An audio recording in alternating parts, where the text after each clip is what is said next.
Hello, Tina. Hi, Gavin. How are you? I'm very well, thanks. How are you? You got some sunshine down Good. today. Absolutely. It's come out this evening. Indeed. Well, listen, thank you for joining us. And I've got a little introduction here um, about you. We understand that you from Ceramics Ireland. Today we're Yes. talking about Clayworks. You lecture at the Atlantic Technology University in Galway. Editor and designer of Ceramics Ireland magazine, also a committee member, a maker of ceramics. Um, and you started up a ceramics residency recently to offer studio space for professional ceramic artists, craftspeople, and other designers. So, a busy schedule, a busy person you seem to be. I am indeed, absolutely. Yeah, yeah. The studio space is great because it gives international makers an opportunity to come and spend time working in a studio, but be in Ireland and be inspired by it. So there's a couple of American girls and a Canadian lady here at the moment. So it's really nice. It brings another dynamic and energy into the studio space. Great conversations. So yeah. So you get people from overseas coming to Yes. masterclass, not just here from Ireland. Yeah, yeah, absolutely. The residencies tend to be like while they've come from Ireland, they're also international. So you they can come from anything from 2 weeks to, a month or 2 months, depending on their time frame. And so they spend the time exploring new work or resolving ideas. It's entirely up to them how they want to spend the time. They can be researching, reading, drawing, and then creating. And the facilities here, everything is here from wheels to extruders, slab rollers. It's a fully equipped studio, and it's in a lovely rural location. So you're surrounded by greenery and birds and lots of inspirational spaces. So That's yeah. next Penny, right? Yes, yeah, it's in Bennett's Bridge in Kilkenny. Yeah, yeah. That's So the master classes happen here, and they're normally sort of 12 people that attend, and they're hands-on workshops. So it's about that sort of skills development, an opportunity to explore new ways of working in clay and develop skills that you can bring back to the studio and potentially implement. So far so good. They've been going well. So and the three that are happening later on this year are all booked out. So I'm very happy with that. Oh, that is Yeah. great. You're in hot demand. So start us off with what is Clayworks? And obviously, we understand it's an exhibition for Ceramics Ireland, but what is it and where is it? So Clayworks this year, well, I suppose I'll start with what is it? It's our open submission exhibition, and it's part of the two exhibition opportunities that we provide to our members on a yearly basis. So Clayworks is the all-encompassing show. It's the open submission where we promise to show something from everybody who'd like to submit. And we have on average about 200, 220 members on a yearly basis. And so each of those members can opt to submit, and we promise to show something from each of them. So we need a large venue. The exhibition has grown in scale over the years. At its height, I think we had 136 people, which was fantastic because it was more than half of the membership. This year it's on in the Botanic Gardens, and it is showcasing the work of over 80 makers from all over Ireland.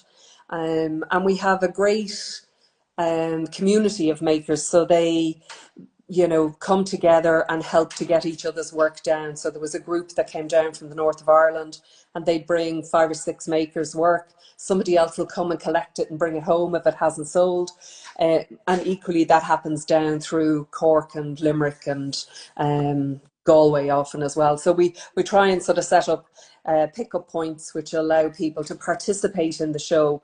And it's not always possible to get to Dublin, and the exhibitions tend to be in Dublin. So yeah, so this year we've over 80 people. They could submit 2 pieces each. And there's a real diversity in what's on show. You've got everything from beautiful porcelain vessels through to sculptural work. There's a beautiful abstracted dog by Lisa Mahoney. I think her name is Lisa Mahoney. Actually, I've got a lovely cup here I'm going to show you. Beautiful porcelain. It's absolutely, it's so smooth. It's Mahima Singh. They're absolutely beautiful. Hers are all sold out, I should say, just in case somebody's looking, going, "Oh, I wouldn't mind one of them." Her pieces have Or sold. So the show, sorry. they could get a commission, no doubt.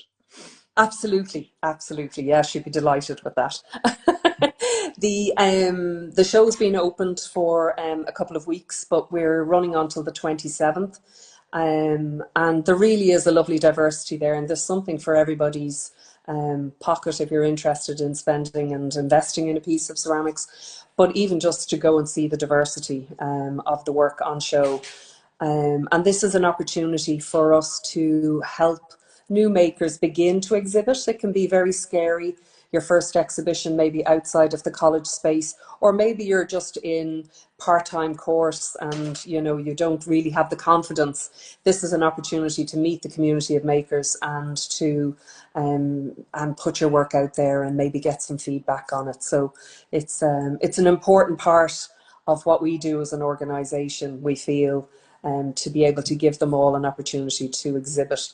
And then there's the stepping stone later in the year to a selected show where you're submitting your work, but an independent panel then will select what works will be on show in the exhibition. An unenviable task to come into a room of ceramics and decide what's in and what's out. And over the years, there have been people who've been disappointed. And then when they are selected, it's such a lovely, rich feeling. You feel like you've moved up a level. Your work has sort of been accepted, by this panel of selectors. And it can change the following year. You might get in. It depends on the dynamic of that year and the two people in the room. And, so yeah, Is, they're part of our offerings. and is there a particular theme for the Botanic Gardens exhibition this year? And no doubt that probably influences the experience being in such a great venue. Yeah, I mean, it's a stunning venue. That room is just glass all the way around. And you're looking straight out onto the gardens and the glass houses. So it's such a beautiful setting. We don't tend to theme the exhibitions, particularly because we want everybody to participate. And if there's a theme there, sometimes it curtails people in participating because maybe they haven't got time to create something very specific to a theme. So we want to celebrate the broadness of what's happening in ceramics in Ireland, and sort of showcase all of that. And then it gives a sort of a something for everybody, where you'll come in and there'll definitely be pieces that would resonate and stand out to you. And then you know, there's always pieces that don't work for you. They're not your type of, or style of work that you're interested in. So, but the fact that there's 80 people or over 80 people, you're looking at the guts of 150, 160 pieces, so there's lots to see and lots to explore. Yeah, in detail. Some people have got lovely fine drawings of landscape scenery on theirs, and um, there's a new maker with us this year, Brendan Roddy. He's got he writes on the surface of the clay, so you've got this lovely sort of text base, sort of sgraffito happening on now.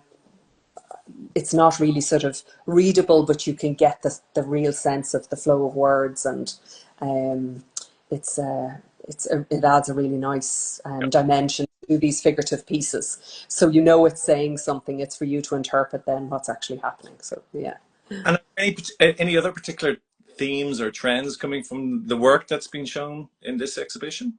Um, No, I mean, sometimes you see a sort of a color palette maybe emerge, and some years it's very colorful. And I think we maybe noticed that after COVID, there was a little bit of everybody needing to sort of express themselves a little bit more. This year, there's pockets of color, but it is quite a. It's probably not fair to say it's a muted palette, but there's a sort of a softness to it. But there's definitely some colorful pieces in there. Some of the watchers would probably will recognize Grania Watts's work. So, you know, really bold pops of color with dotted patterns on them that really play with your eyes. So they're sort of a visual, I don't know even what the word is, you know, but they're visually very appealing. So they're beautiful, two very beautiful pieces of hers there. And then, you know, you've got the functional wear that's in there, you know. So Martha Ozog has got some lovely porcelain, a lovely butter dish with the beautiful sort of slip-trailed decoration on it. Yeah, there's a huge diversity to the work that's there. So it's definitely worth a visit if you're in the Glasnevin area, And or in Dublin. it's a free exhibition, is it?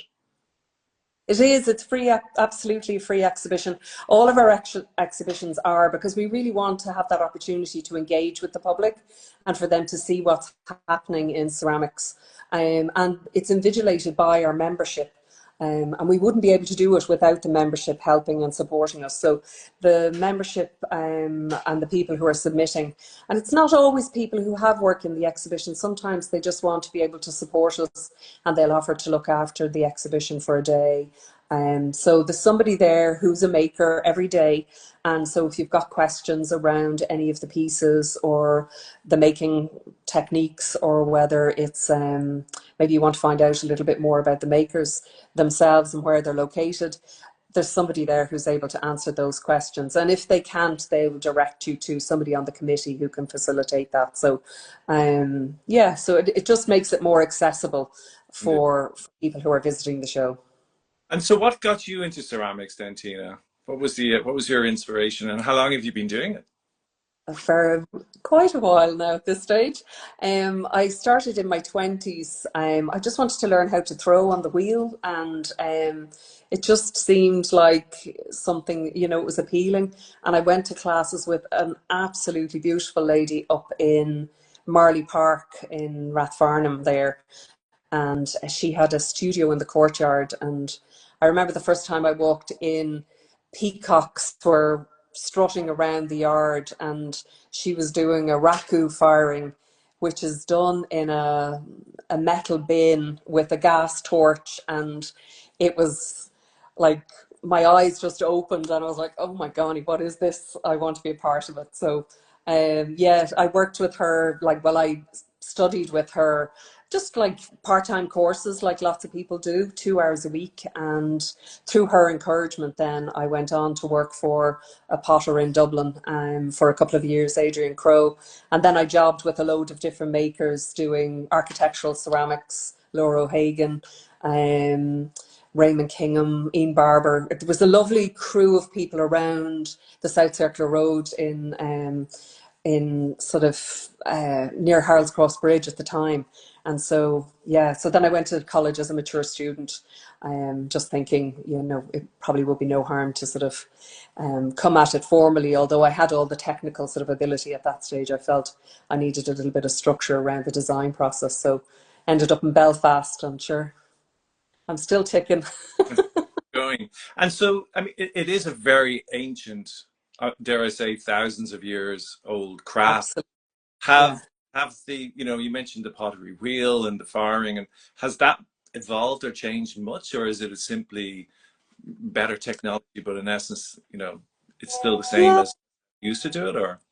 yeah, I mean, I think when you look at the approaches to making in the show, you have everything from the pottery wheel to the hand building techniques. And obviously, you know, back in the day, they would have been hand built, but then they had very primitive ways of, you know, a wheel being spun by somebody to enable. And you still see it sometimes in, I visited potteries in Crete and in China where it's not automated, it's not an electric wheel, it's like you have a motion wheel, momentum, and you get the momentum going on the wheel and then you're able to throw the form. So, you know, most of us, I suppose, at this stage have an electric wheel if that's your tool of the trade. But then for the hand builders, like, you know, the different tools that you use are, you know, often they're things that you found. It's like you know, piece of bamboo that you've maybe sort of, or a piece of wood that you've whittled yourself that makes the proper tool, or a piece of stone. you know, a little metal rib. You know, they're fairly sort of simple tools to be able to create. I mean, these are the important tools at the end of the day when it comes to clay. And the Um, imagination, no doubt, right? sorry? And your imagination. Oh, absolutely. Yeah, absolutely. I mean, that's exactly it. It's like the imagination that sort of allows you bring the clay on a journey. And it brings you on a journey as well, to be fair. Like clays have a sort of a an idiosyncrasy sometimes that challenge you. And you know, it sort of it makes you reconsider how you're working with it, and you know, maybe the speed you're working at. So no matter how many years you've worked with clay, I think it's always teaching you something new, and the key is to be willing to learn from that, you know. So we had a lady here for a couple of weeks. She's just gone home, Kathleen. I think she's actually possibly listening. And there was a clay here, you know, and obviously coming from the States, the clays are different. And she's in the studio here, and there was a stoneware porcelain. And I said, you know, it can be a bit challenging. Some people don't like it on the wheel, but they like to hand build with it. And, you know, she said it really, you know, it sort of took her back in time, and she was sort of, God, this is really giving me jip, like. And so she struggled with it for a while, but she got it. Like, I mean, it's just learning a new material. I mean, I experienced it myself when I went out to China. The clays are different out there, and they do things that you don't expect because you're used to your own clay, and you know what it'll allow you to do before it starts giving out, as I would say, you know, and it starts sort of not doing what you want it to do. So That was one of my um, actually. It was around, country to country, and obviously it is. And does that yeah. dictate what you can and can't make with a clay? Yeah. I think what happens is that when you've traveled to work with the material, you're open to what's there. So while it'll be a challenge to make it do what you would normally do with your clay at home, you know, you have to figure out what it's happy to accommodate, you know. So I think you have to be open to that journey, and it is part of the journey. And often when you're working abroad like that, you've come to have a window of opportunity in a new environment, and to be inspired by that and the other people that are around, and you know, the location and maybe the history of the place. So you're using the clay as a tool, as a material to create something from, and you have to allow it, um, you know, take you on that journey, and you have to be open to that. I think if you're too tight and too focused on it, I think it just leads to a little bit of heartbreak, you know. So yeah, the clays are definitely different in different countries. And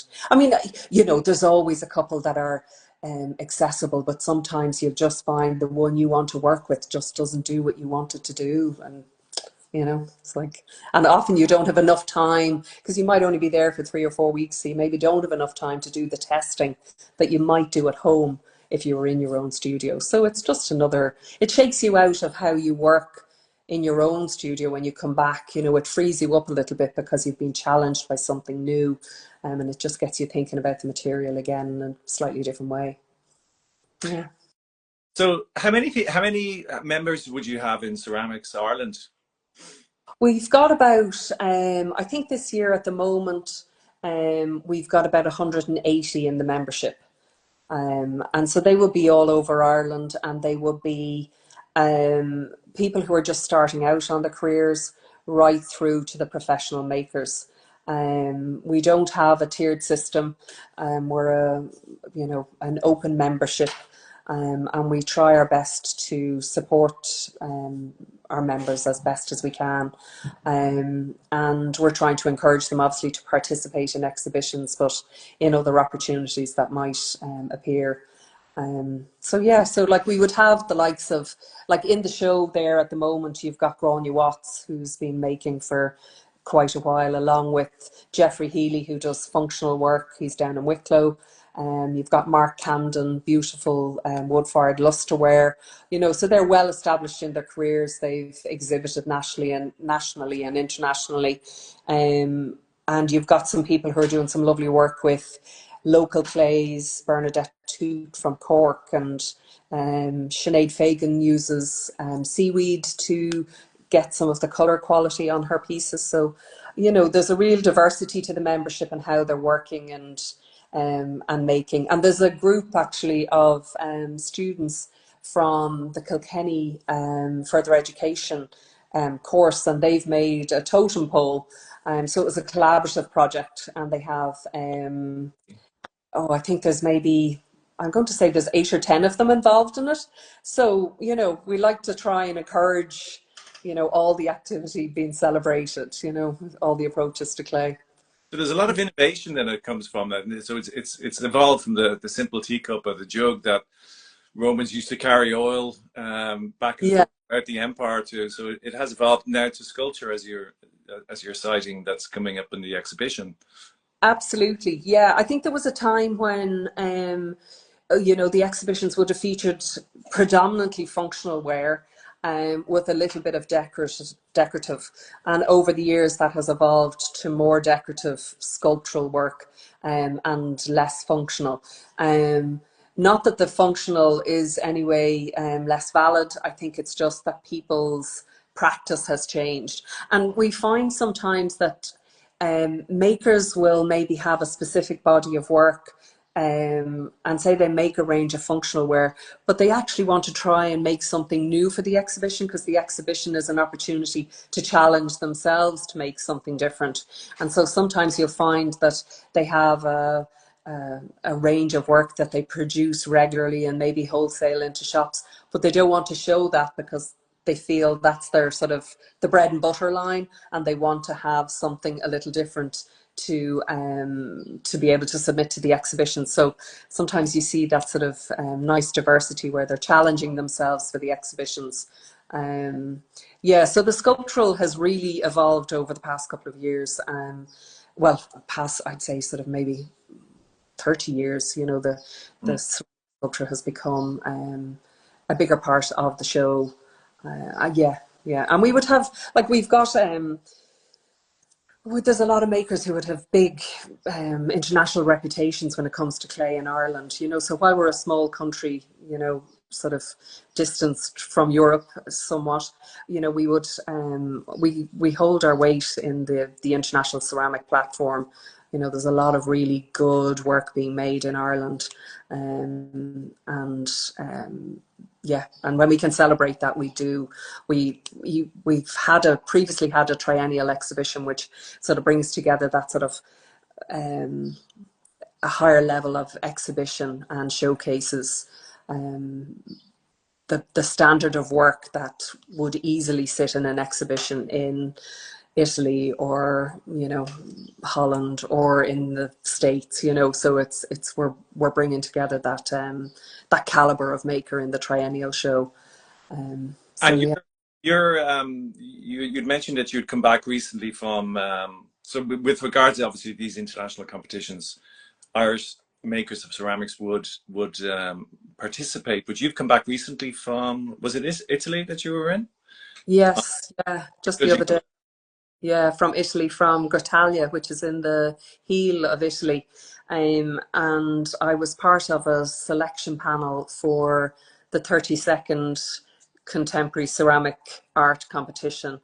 And so it's an international call out, and the selected works, I think there were about 360 something submissions, and we selected that down to just over 70 works. And those makers come from the States, from China, from Eastern Europe, from, yeah, you know, dotted all around sort of Europe. There was Spain, France, Russia, All over, really. all over. It, Yeah, you know, so it's a really rich sort of melting pot, and it's lovely to see that diversity being brought to one venue. Yeah, so it just opened there on a Saturday and runs for I think a couple of months. Yeah, so they're quite a rich. It's a rich little town when it comes to ceramics. They have a ceramics quarter beside their museum, so they're really celebrating the craftsmanship of ceramic makers, predominantly functional with decorative elements. But they're literally next door to one another, all the studios. It is a quarter. There were no other shops. It was all ceramics. You were just coming in and out of studios of varying scales. And they're really trying to support the traditional makers, and keep that part of their heritage alive, in supporting the makers, but also in how they showcase them. So that's not the only competition that happens in Italy. There's another one that happens in Faenza, which is attached to a huge museum there. Well worth a visit if anybody has the opportunity. And they run a competition that's every 2 years, and they just launched their exhibition there, I think 3 or 4 weeks ago, and they've a lovely collection of contemporary ceramics. It will be a bigger showcase than Grottaglia, but Grottaglia's definitely got a lot to offer. So yeah, for any ceramic lovers out there looking for places to visit in Italy. Yeah, indeed. And even for those like that are interested in picking up ceramics for the first time, Yeah. guessing Ceramics Ireland are spread across all the counties. So there could be a class or even a master class. Absolutely. Yeah, yeah. Yeah. Our members, a lot of our members provide workshops in their studios. And they're, as you say, they're dotted all over the country. So there's lots going on when it comes to being able to access workshops and just do that 2 hour class of an evening or a Saturday morning and experience the material and see how it works. And it's often the entry point for people into, you know, maybe even further education, like myself, and into third level education. So we come at it from all different directions. So yeah, the membership are there.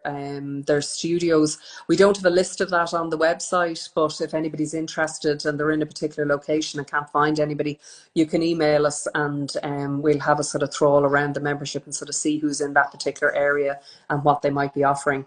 And then if there is opportunity, sometimes we put Yeah. those opportunities on Instagram if we can. Yeah. And there's potters markets now, which are well worth keeping an eye out for. There was just one down in Ballymorris and Clare there a couple of weeks ago, and it looked like it went really well. There's one happens in Galway, and they normally do it twice a year. There's one up in Belfast, and there's one coming up in Kilkenny now in August. And there, that brings together potentially sort of anywhere between 20 and 30 stands of a diversity of clay. They're called potters markets, but they're not all pots as such, you know. And they've become much more popular over the past couple of years. They're a big thing in the UK, and it's like there's a bit of momentum building around them. They're getting good traction, they're getting good footfall, people coming to see. And I think you know, that want to buy local, support makers, you know, and have Local something that's, creative. It's really important to support local creatives, right? yeah, that's it, you know, and have a piece that, you know, that was made by, you know, as I said with the cup, like, you know, that was made by Mahima, and you have a sort of a relationship nearly then, you know, sort of if you're talking to a maker. And that's what's nice about the potters markets, is that it's them who stand behind the stand. So you're getting to chat to them, you know, you're getting to sort of maybe hear about where their studio is or how they make a particular piece. So it's a nice way for both the maker and for the visitor to, you know, develop an understanding, but also for the maker to get feedback on, you know, the work that, you know, because you're working in your studio by yourself, you've that sort of isolated space, and then doing something like a market or participating in the exhibition brings the community together then, where you can sort of share your knowledge and understanding, and also troubleshoot if you're having issues with something, you know. And that's what's really lovely. I think that's one of the magical things about it, is being able to talk about what you think, you know, talk about the ideas, talk about the problems that are maybe happening with your kiln or a glaze, or, you know, it's Well, yeah. or even fixing pottery. But just before we signed on, the wind blew over a vase in our garden. It was one of Sarah's, and but I know you and I were recently talking about the Japanese art of kintsugi, which was that Yes. beautifully fixing old pottery, because it's such a there's such a value seen in old pieces, right? But it's very therapeutic, no doubt. So if anyone's interested, reach out to Ceramics Ireland. But it Yeah, is absolutely. Yeah, they're more than welcome to shoot us an email. And we are a voluntary organisation, so the emails come in, and you just need to bear with us to give us a chance to respond. There's nobody paid to sit at the computer, so yeah, but we will do our best to answer questions and point people in the right direction if we can do that at all. And also we produce a magazine. At this stage, it's once a year, but and actually I'm just going to hold up a copy. That's Karen Morgan on the front of it there, and Karen is in the Botanics at the moment with some two beautiful pieces. So it comes out around Christmas time, and it features both Irish and international makers. And Karen was one of the award winners this year. So another thing that we do as a membership organisation is we try and support in various ways. So we had professional practice awards this year where they're €500 and people can apply to do buy a piece of equipment and some materials, do a masterclass or a residency, anything that's going to help them in the development of their career. So Karen Morgan was one of the award winners this year, along with Claire French, who also has some work in the show, and Vin Trong, who isn't in the show, but he teaches actually in Throwing Shapes, which is a community-based workshop in Dublin 8, for those who are maybe looking for Dublin-based workshops. And then we also do graduate awards, where we ask the colleges around the country that have a ceramics program to select a worthy recipient of the graduate award. So we had the 5 colleges present awards this year, and that gives them membership to the organisation, free submission to the exhibition. So it gives them an opportunity to begin to engage with us as an organisation, but also with exhibiting beyond the college environment. So this year, 4 of them are in the show. There's Amy Smith from Cork, and Jana Nungzer from ATU, and Patricia Brown from University of Ulster, and Lil Quinn from Cork. Oh, sorry, Amy Smith was TUS in Limerick. Sorry, I have my notes there were sort of, so it's great. Like, they're just graduating from college and participating in the show. So yeah, so we try and just support the makers through little initiatives like that help them develop their practice. so it's a Yeah. very strong community here, and and it sounds like it's on the up, and I suppose as strong as it ever was, ceramic Yeah. making in Ireland, as it seems like that it is across the different countries. But listen, this has been great talking to you today, Tina. But before we go, could you maybe just give us a recap on the Botanics Garden and the Clayworks exhibition, how long it runs till, and how people can reach out on Instagram or find out more on all things ceramics? Sure. We're on Instagram as Ceramics Ireland. We have a website as well, ceramicsireland.ie. You'll have to bear with us with that. It is going to go through an overhaul, and so it is a little rusty and slightly out of date. But our email is there, info@Ceramics Ireland, and we're happy to field questions. The show is running until the 27th of July, and it's open daily from 10 to 5. And as I say, one of our volunteers will be there looking after the show, so they'll be happy to answer questions. All of the majority, I would say like 99.9% of the work is for sale. And yeah, it finishes at, we're finishing a little bit early this year on the Sunday. We're just running from 10 to 1 on the 27th, just to facilitate us taking the show apart and vacating the venue for the next people coming in. So yeah, as I say, 10 to 5 every day. And you can shoot us a message on Instagram or on the email if you've got any questions about that. Yeah. Great. Well, listen, again, Tina, thank you so much for participating in the Design Source Live. Thanks This for the invitation. great talking with you, and we shall speak soon. Absolutely. Thanks, Gavin. Take care. Take Bye. care.